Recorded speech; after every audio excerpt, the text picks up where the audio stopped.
Hello and welcome back to Factorial. My name is Nasty. Today's video, we're going to be comparing Q1 Purple Science compared to Q2 Purple Science. So we're going to be comparing if quality is worth it, at least at the uncommon flavor. So we're going to be testing that out, and I've created two whole entire save files to be going and test that using my actual Megabase, which you see here in front of me. So I've created those, and I've done one design where we have all of Q1 just using Q1 Purple Science, and another one where we're using all of Q2 Purple Science for everything. And I've tested it at various different research or different sciences that we're researching, and that's what we're going to be exploring today. So I'll tell you right off the bat, Q2 performs worse than Q1, and I will take the rest of the video to explain why that is. We'll see you in the rest of the video.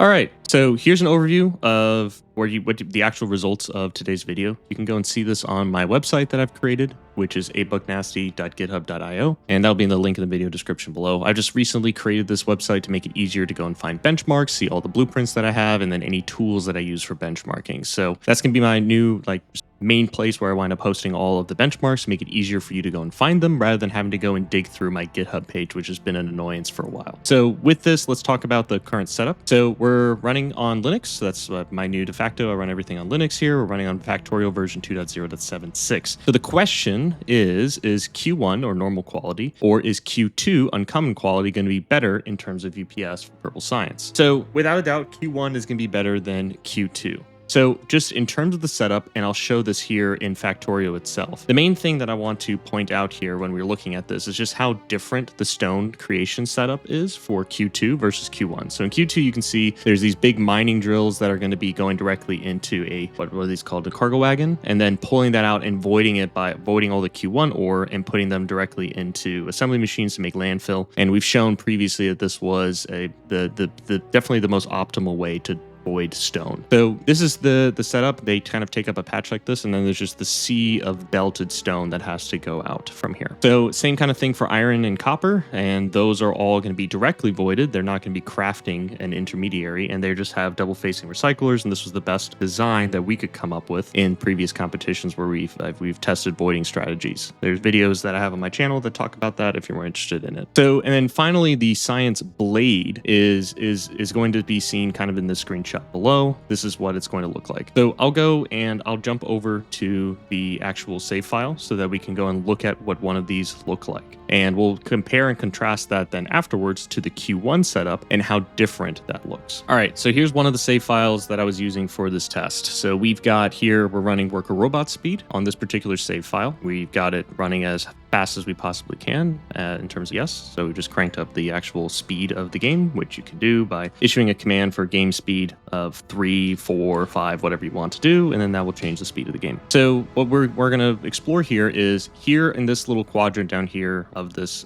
near the base is the actual Purple Science. Here you can see those voiders that are destroying directly the actual iron ore itself. And you can see down here, there's, let me go into the editor because these are save files, it doesn't matter. That way we can see this a little bit better. So here we can wind up seeing that here is the exact same setup that I showed before, where we're voiding and creating all of the actual stone itself is going and getting crafted directly into landfill. And then landfill goes around on the belt and then gets destroyed here in this recycler that faces a cargo wagon, and then an inserter goes and picks up from that cargo wagon and dumps it back in and gets destroyed. So it's just constantly running. So we have this huge sea of stone that runs all the way up here, right? All this raw material is then fed into each of these individual sections here. So you can see here at Q2, one of the big downsides is just the sheer amount of steel that you're going to need. There's some potential benefits of being able to directly insert the steel on site rather than going and belting it down the line. And there might be some things that we could do to make that a little bit better in terms of, but it would require a completely new design layout and design philosophy to go and do that. I didn't want to go and create a whole new Q2 design just to maybe see if we can squeeze out some more performance. So the challenge for the rest of the community, if you are interested in making Q2 better, or if you're interested in doing this and making it actually perform better, that might be a way that you could explore that and leverage some more direct insertion. Big downside still is that no matter what you're doing, you're going to have to be picking up for all this raw stone and all this raw iron that's going to be coming in, you're going to have to be constantly picking them up from a belt, which is a really expensive operation. So even though all of this is perfectly clocked here, all these inserters, and in fact, all the inserters in this entire giant block for all of the steel is all perfectly clocked on one block for everything and is turned on and off based on if we were actually running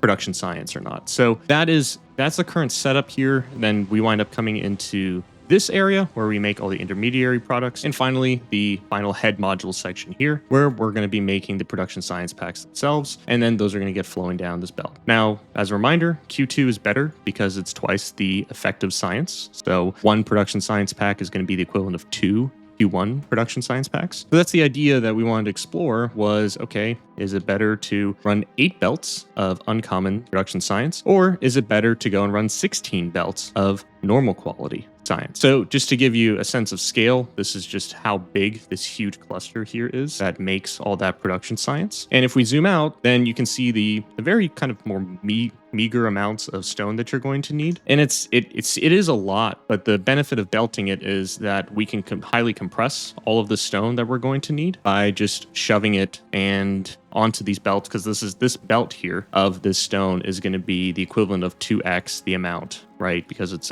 uncommon. But major downside is we can't on patch directly insert stone, which we know from the previous round of the competition series that is going to be most optimal, is directly inserting stone into all the things that are actually going to need it, because the highest flow rate here of items is stone by far. And you can see that here on the production graph is that we're making 1.8 million stone per minute. So let's go and compare and contrast that against the Q1 variant, and we'll go and look at that here next.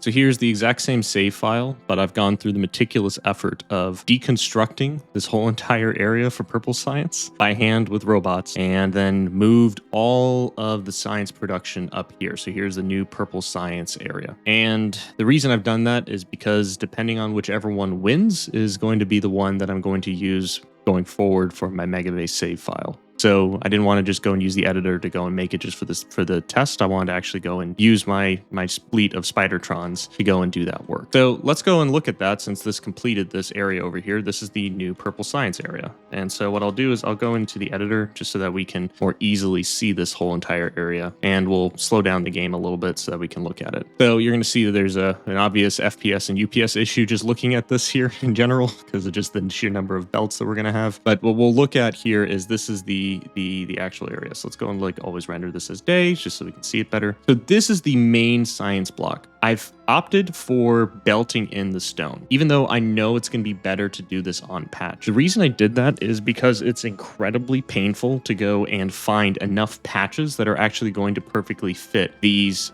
production blocks, right? Because the production blocks that I designed for the last competition, they are going to be placed. They can kind of fit directly on a patch like this if you look at it this way, but they're not going to really use more than one patch. And just getting one belt of Q1 when I need 16 belts out of a single patch was going to be a major pain in the butt to go and do. So I could do this if in the future if I start really hitting the UPS wall for a particular science. But for right now, the choice that I made was, instead of identifying all of these stone patches and moving this science from literally all corners of my base, I decided to create one central location for the stone itself. So we can see that here. Also, just I think subjectively speaking here, the layout of something like, oh, what did I do? I did not have to go and do something like that. Okay, subjectively speaking, this layout is really just aesthetically pleasing to look at. Very symmetrical, where all the stone is flowing in from all the different corners, and all the byproduct intermediary materials are flowing into here as well. So your production modules and your electric furnaces. Let's talk through those. From the competition itself, these were the blocks that performed the best, and we're belting in the red advanced circuits into here directly, and then that's outputting out here at scale the entire amount of all the electric furnaces we're ever going to need. They occasionally start and stop, but you can see the production never stops from these up here. So it's just the belts kind of stopping because they're not active anymore, and is waiting for all the inserters to pick them up because they're all clocked together. I very purposefully split up this production block to only run when it's going to be set up this way in my actual base, where it only runs when we're running research prod. And then if we're not running research prod, then this area is actually enabled. And that's why there's 2 separate clocks here, because I had pre-planned for that when I went to my actual Megabase save file. since this is ultimately the one that wound up winning, that's why I wound up already starting to add these just in case. And I know that I've gone and added that in my base because I needed it for making starting and stopping the production science blocks. So that stops all the clocks, and it's a useful thing. So here is all the stone that you're going to wind up needing. I just have it all fit on one patch here and just pulls everything out. These can go much faster than we're ever going to need on an individual belt. So 120 per second. These can do 7,000 per second given the current mining productivity that we're at 28,135 available. So 134 is the actual number, but that works to get all the stone that we need. We have 2 different stone patches, one there, and then one ultimately down here as well. That's grabbing all of that. Up here is where all of the iron is getting produced that we're ever going to need. Just very simply, I have created a little simple clock that goes and enables and disables all of the inserters that are going to go and pull in the calcite. And then I've also clocked all the mining drills because we know that's a good thing as well to do. So otherwise, if I go up and further up here, you can see there's another block that just makes electric furnaces, and another one way up here that does it, and another one up here that does it. You can kind of see the sheer scale of how many of these direct insertion blocks you're going to need and how much further out you're going to have to go and build this, right? So imagine now I need 16 more stone patches to go and do it. And I very quickly said, I am not dealing with that complexity for being able to go and test this out. So that's one of the big reasons. Otherwise, the rest of actually producing the advanced circuits and then making the production modules themselves is a very easy thing to drop down because it's just a fluid bus, you need some coal, and that's it. Everything else just works out of the box. So here are those production modules and those designs so that we've previously evaluated for the competition, and these came out of the composite design. So this is the full kind of setup that we have now for Purple Science. So all that Purple Science now flows in, comes across these belts here, and then is fed all the way up into our main area here, where it's going to get evenly distributed between all of the individual sciences that are going to be consuming them. So, or at least the labs that are consuming them. So that comes into here. So that's the final setup for making Purple Science. In a quick video like this, it's very easy to explain just how this is set up. I can say in practice, going and doing this is not easy. So there's some saving of complexity that I've tried to do by having one isolated location where all of Purple Science is being created. Arguably, some people have said, well, this might actually be more optimal because you don't have such of a long belt to bring them into your labs as you would otherwise if you did patches all over the place. I don't think realistically that the savings you'll get from a very long belt and shortening it is going to outweigh the benefits that you get from directly inserting into stone furnaces, because that's the much higher throughput item. So if you remember before, speaking of that, we were at 1.8 million stone that we were consuming across this map. So specifically just switching it now to the regular stone, it's actually not as big of a drop as you would think. So we're at about 1 million or so that's being consumed per minute. And if you look at this, then from that standpoint, I thought it would be a much larger drop in stone. But it is about half, effectively removed 700,000 per minute that we are consuming. It's an interesting thing just to look at is that, yes, we were voiding a lot of Q1 stone to make Q2. But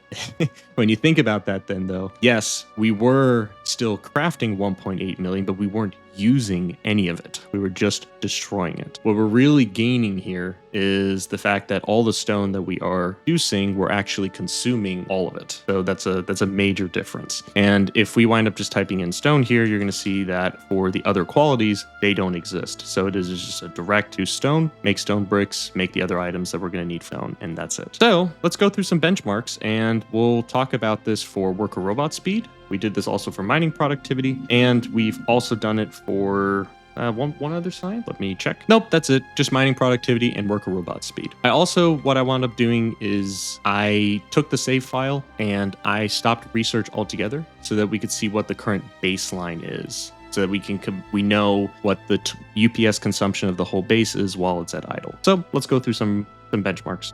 So let's get into the results. Here's all those save files that I talked about previously. We have Q2 for worker robot speed versus Q1, Q2 mining productivity versus Q1, and then we also record the base at idle, so we can look at that. As a quick refresher, UPS is going to be the updates per second. You typically see it in the top right-hand corner of the screen where it says 60 updates per second. Here, we're running the game in a benchmark, so it runs it as fast as it possibly can. And we wind up then just recording the update time, and we also record the average time it takes per tick to process something. So on average, you can see here it was 5 milliseconds per tick. And in order to maintain 60 updates per second, you can't exceed 16.6 repeating updates per second. Or sorry, of the updates per tick. So update time per tick. So we're well below that number here, which is good. So that's why you're seeing really high numbers like 318 versus or 288 updates per second. Here's the whole update time if you're comparing all of those individual save files. So you can see here this is worker robot speed running versus Q2 versus Q1, and then here's also for mining prod. And you can see that very clearly Q2 is performing worse than Q1. Here this is the whole update time. That's that metric that I was talking about a second ago. So per tick.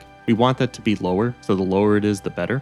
And you can see that then it's clear here too when the base is idle, that's going to be our baseline. So the baseline of this save file when it's not running anything is consuming a constant 2 milliseconds of update time. And then you can see the step up where we go above 3 milliseconds of update time for Q1 mining prod, and then we get into the 4.5 plus for worker robot speed. So when we compare then these two different levels, let's start with mining productivity. So you can see that the sheer entity update time drop off here. That's the biggest metric that is changing here compared to anything else. So the electric heat fluid circuit update time is almost exactly identical. So it made no real difference having less entities for Q2 versus Q1. Ultimately, it wound up being no net difference really here in terms of electric network update time, which is the dominating metric for that. And then for control behavior update time, we actually saw a decrease in Q1, which kind of makes sense because we're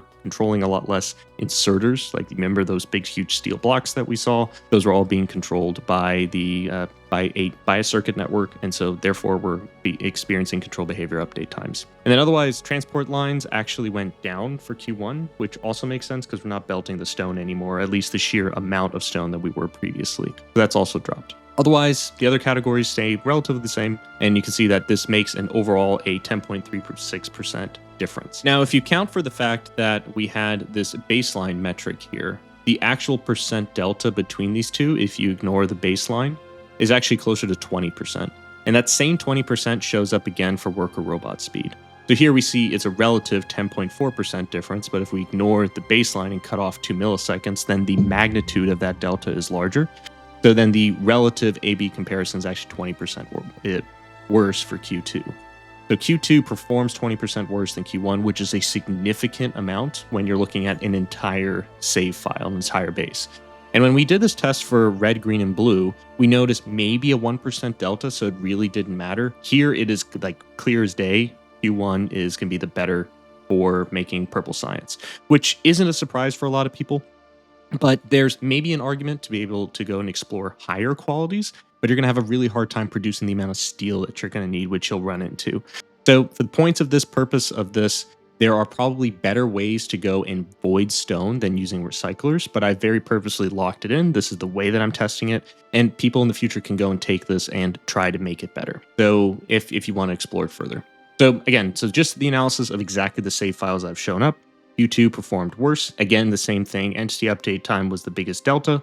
And then overall, we saw similar control behavior update time improvements going to Q1. So if you look at this for Q1 science, just kind of by itself, this was an interesting metric to me to kind of compare what each of these science research cost when you're running one versus the other.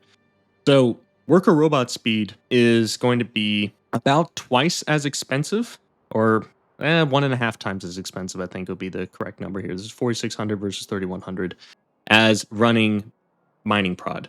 So it's actually not as bad as I thought it would be, and especially with the UPS numbers that we're getting synthetically here in a benchmark.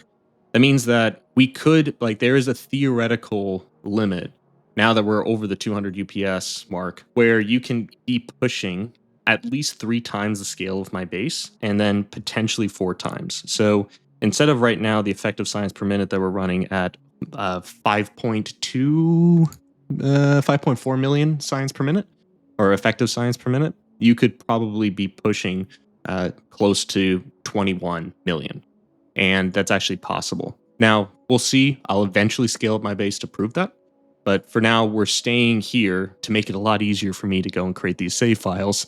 Keeping the scale of my base smaller is actually a huge benefit for me. So we're doing that. So just something to think about is that you could probably scale up the base significantly, and we're at a point where we could actually do that, which was about a year ago kind of thought impossible to do. So that's pretty exciting. So relative differences here, you can see that just how cheap mining prod is to run compared to just keeping the base save file.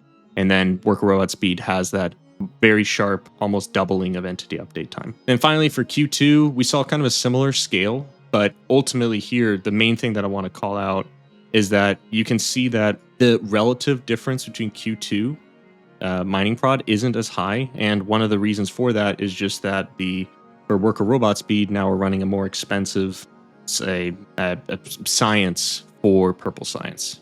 So that was an interesting thing as well. Oh, time series charts are cool to kind of look at this and compare it. One of the reasons I do this and look at these time series charts while I'm running the actual benchmarks is so that I can make sure that there isn't like a huge spike that comes from something like Glabo running or things like that. So Glabo was actually completely shut down during all of these tests, just so that I can make sure I don't have a really weird dormant period or high entity update spike that was coming from it. So that's ultimately the conclusion that's here. If you want to look at this, you can also look at some like interactive metrics, and you can zoom in here on the website so you can go and see different things that are here. So if you're just interested in more of some of these metrics and what those were broken down, you can go and check those out on my website here. So with that being said, that's the difference of what I wanted to call out of Q1 versus Q2 and which one you should be running. If you made it this far in the video, thank you so much for watching, and I appreciate your attention span as always. Couple different housekeeping items. So right now, one of the things I'm doing is I'm continuously researching research productivity. Been doing this for, a very, very long time. In between video recordings. So it's well over 1,000 hours or close to that in terms of just continuously researching with some other things that we're doing in between. So we're mainly running research prod right now. I'm continuing to crank on that to get to the magic 100. It's not magic, it's a nice number to eventually hit. So that's one of the things that I'm focusing on right now, along with the new website that I've created. So go and check that out in the video description below if you're interested in it. The next things that are coming up is utility science competition. So we're doing that upcoming here next. And I will be going and creating a couple series of videos on yellow science and seeing if we can make some improvements there. So stay tuned, subscribe for that. My upload schedule is going to be a little chaotic for the next couple months as I'm sorting through some things in real life. But we will continue. I will continue to try to post as much as I can just to have some of these summaries. Anyway, if you're interested in this stuff way before I go and create a video, that website and my Discord are going to be the two places where I go and post things way before I actually go and create a video. So definitely go and check those things out. But if you're subscribed here on YouTube, thank you very much for your subscription. We just hit a year of this channel being live. And we've had over 8,000 people that subscribe to this channel, and it truly is a wonderful thing to see everybody and all the attention and interest that people have in megabasing. So hopefully we can continue to do that throughout this upcoming next year, and excited to see what we'll discover from there. So with all that, thank you very much for watching. My name is Nasty, and I'll see you in the next video.